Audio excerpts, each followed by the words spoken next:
ایک نظم پیش خدمت ہے، اس کا عنوان ہے میں یہ کیوں کہتا۔ عرض کیا ہے،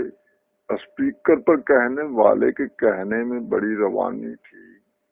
اسپیکر پر کہنے والے کے کہنے میں بڑی روانی تھی، کہنے لگا جو کہنا ہے بلا تکلف کہہ دو، تمہارے لب آزاد ہیں، کوئی روک نہیں، کوئی ٹوک نہیں، جو مانگو گے ملے گا، شاہ بڑے ہی جگرے والا ہے، جو مانگو گے ملے گا، شاہ بڑے ہی جگرے والا ہے، اس کی دیا کا بول بالا ہے، ہر اس کا عیش میں ہے منہ، اس کے منہ میں گھی کا چمچہ، جیب میں کیش ہے، اپنی باری پہ آؤ،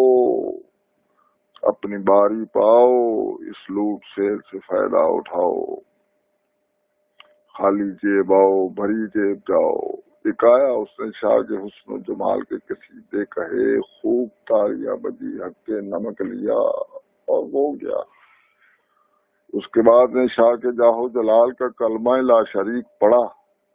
تحسین آفرین کی کوئی کمی نہ رہی، یہ کیسے ممکن تھا کہ وہ ہڈی سے محروم رہتا۔ تیسرا بولا ہمارے شاہ کا کیا دور آیا ہے، نگر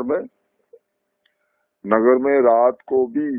اجالے کا پہرا ہے، نگر میں رات کو بھی اجالے کا پہرا ہے، ہر کوئی پیٹ بھر کھاتا ہے، موج اڑاتا ہے، سکھ چین کی نیند سوتا ہے،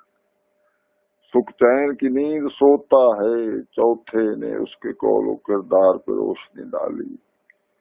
چوتھے نے اس کے قول و کردار پہ روشنی ڈالی، وہ اسے نبی سے بھی 6 انچ اوپر لے گیا۔ ایک لمحہ پہلے فقیر تھا، غریب تھا، شاہ کی واہ اسے بشیر خاص کر کے۔ ہر کوئی ہڈی کی امید میں جھوٹ کا دامن بھرتا رہا، ہر کوئی ہڈی کی امید میں جھوٹ کا دامن بھرتا رہا، نام کو سب مسلمان تھے، نام کو سب مسلمان تھے، مانتے قرآن تھے، کون کہتا ہمارے لب کا باغات ہے، کون کہتا ہمارے لب کا باغات ہیں، جو یہ کہتا اس کے گھر سکے نہیں اس کی لاش جاتی، یہ کیسے کہتا ہمارے لب تو بڑبڑا بھی نہیں سکتے،